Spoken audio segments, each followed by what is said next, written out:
ఆకాశవాణి జాతీయ వార్తలు చదువుతున్నది డివి సత్యనారాయణ. ముఖ్యాంశాలు: భారత విమానయాన రంగం పౌరులకు ప్రయాణ సౌలభ్యాన్ని పెంపొందిస్తోందని ప్రధానమంత్రి నరేంద్ర మోదీ అన్నారు. ప్రపంచం ఎదుర్కొంటున్న సవాళ్ల దృష్ట్యా భారత మిత్రదేశాలు తమ భాగస్వామ్యాన్ని మరింత ఉన్నత స్థితికి తీసుకువెళ్లాలని రక్షణ శాఖ మంత్రి రాజ్నాథ్ సింగ్ పిలుపునిచ్చారు. విమానయాన రంగంలో మహిళల భాగస్వామ్యాన్ని 25% పెంచే దిశగా ముందుకు వెళ్తున్నామని కేంద్ర మంత్రి కింజరపు రామ్మోహన్ నాయుడు తెలిపారు.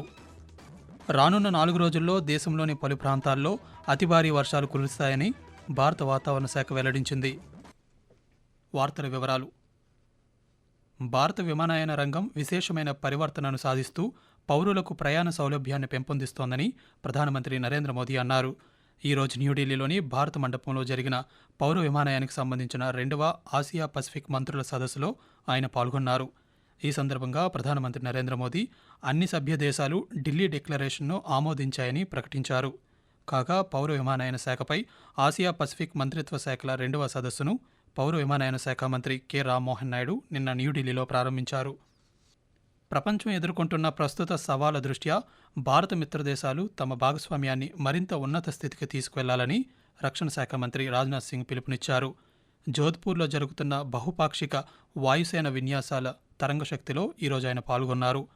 ఈ సందర్భంగా ఆయన మాట్లాడుతూ ఆయుధాలు, విమానాలను స్వదేశీకరించడంలో భారత్ గణనీయమైన పురోగతిని సాధించిందన్నారు.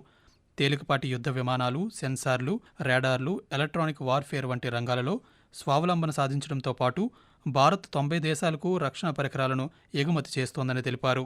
మిత్రదేశాల బహుపాక్షిక విన్యాసాలు పరస్పర సహకారాన్ని, సమన్వయాన్ని పెంపొందిస్తాయని రాజ్నాథ్ సింగ్ పేర్కొంటూ अपनी स्थापना के समय से ही अपनी शक्ति और शौर्य के लिए जानी जाती रही है। देश को जब जब जरूरत पड़ी वायुसेना ने डटकर उस परिस्थिति का सामना किया और अपनी शक्ति का प्रदर्शन करते हुए राष्ट्र का मस्तक सारे विश्व में ऊंचा किया है।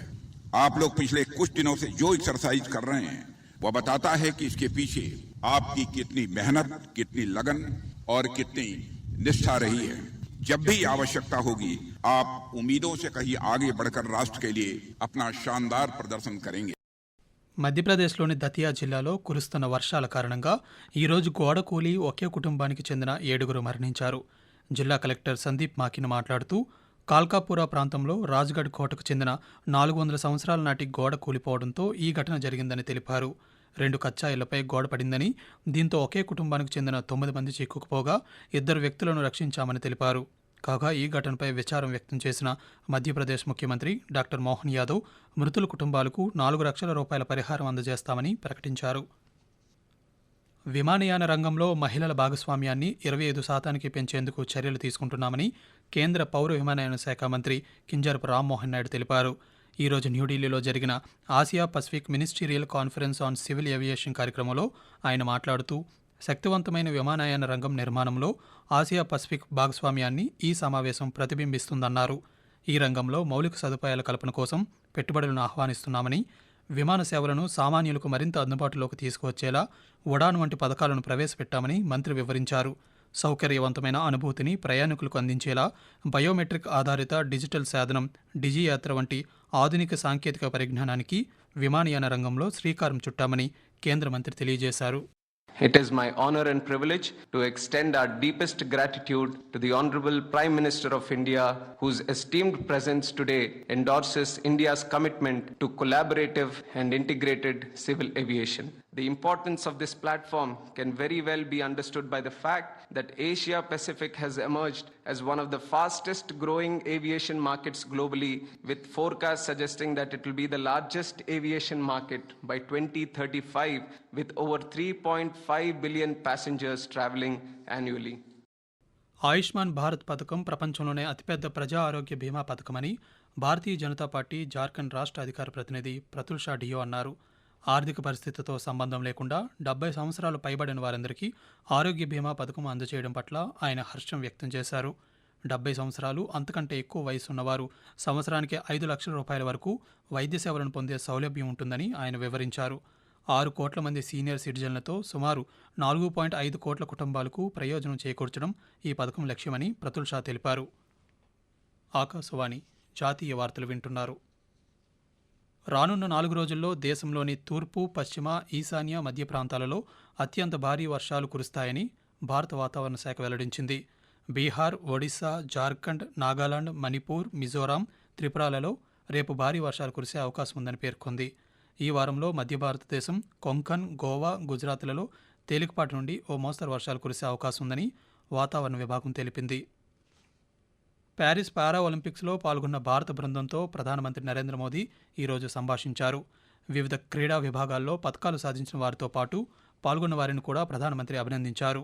7 స్వర్ణాలు, 9 రజతాలు, 13 కాంస్య పతకాలతో కలిపి మొత్తం 29 పతకాలను గెలుచుకోవడం ద్వారా భారత్ పారా ఒలింపిక్స్లో అత్యుత్తమ ప్రదర్శనను కనబరిచింది.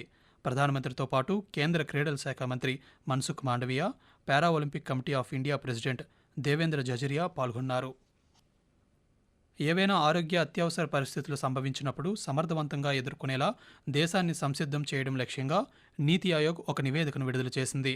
భవిష్యత్ మహమ్మారి సంసిద్ధత, అత్యవసర ప్రతిస్పందన చర్య కోసం కార్యాచరణ పేరుతో ఈ నివేదికను రూపొందించింది. కోవిడ్ అనుభవాల దృష్ట్యా భవిష్యత్తులో వచ్చే మహమ్మారిని ఎదుర్కోవడానికి కార్యాచరణను తయారు చేసేందుకు నీతి ఆయోగ్ ఒక నిపుణుల బృందాన్ని ఏర్పాటు చేసింది. అత్యవసర ఆరోగ్య పరిస్థితి ఏర్పడినప్పుడు మొదటి 100 రోజుల్లోపు స్పందించడం చాలా కీలకమని నిపుణుల బృందం పేర్కొంది. మహమ్మారి వ్యాప్తిని ట్రాక్ చేయడం, పరీక్షించడం, చికిత్స అందించడం అనే దశలను ఈ నివేదిక తెలియజేస్తుంది. Bharat, United Arab Emirates, UAE దేశాల మధ్య అణు ఇంధన రంగంలో కీలక ఒప్పందం జరిగింది.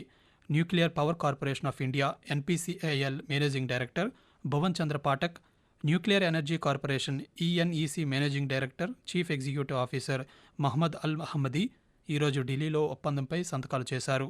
సరఫరా గొలుసు అభివృద్ధి, మానవ వనరుల అభివృద్ధి, న్యూక్లియర్ కన్సల్టెన్సీ సేవలను అందించడం వంటి వివిధ అంశాల్లో నైపుణ్యాన్ని పరస్పరం అందజేసుకోవడంతో పాటు 2 సంస్థల మధ్య సహకారాన్ని పెంపొందించుకోవడం లక్ష్యంగా ఈ ఒప్పందం జరిగింది. దేశీయ స్టాక్ మార్కెట్ సూచీలు మరోసారి సరికొత్త రికార్డులను నమోదు చేశాయి. అంతర్జాతీయ మార్కెట్ల నుంచి సానుకూల సంకేతాలతో సూచీలు ఈరోజు లాభాల్లో పయనించాయి. సెన్సెక్స్ ఉదయం 81,930.18 పాయింట్ల వద్ద లాభాల్లో ప్రారంభమై ఆఖరిలో కొనుగోళ్ల మద్దతుతో మరింత ముందుకు వెళ్ళింది. ఈ క్రమంలోనే 83,116.19 పాయింట్ల వద్ద జీవనకాల గరిష్టాలను తాకి చివరికి 1439.55 పాయింట్ల లాభంతో 82,962.71 వద్ద ముగిసింది. నిఫ్టీ 470.45 పాయింట్ల లాభంతో 25,388.90 వద్ద స్థిరపడింది. డాలర్తో రూపాయి మార్కం విలువ 83.97గా ఉంది. అనంతపురంలోని ఆర్జీటీ స్టేడియం వేదికగా దులీప్ ట్రోఫీ 2వ రౌండ్ మ్యాచ్లు ఈరోజు ప్రారంభమయ్యాయి. ఇండియా బితో జరుగుతున్న మ్యాచ్లో ఇండియా సి జట్టు తొలి రోజు ఆట ముగిసే సమయానికి 5 వికెట్ల నష్టానికి 357 పరుగులు చేసింది. ఇషాన్ కిషన్ 111 పరుగులతో టాప్ స్కోరర్గా నిలిచారు.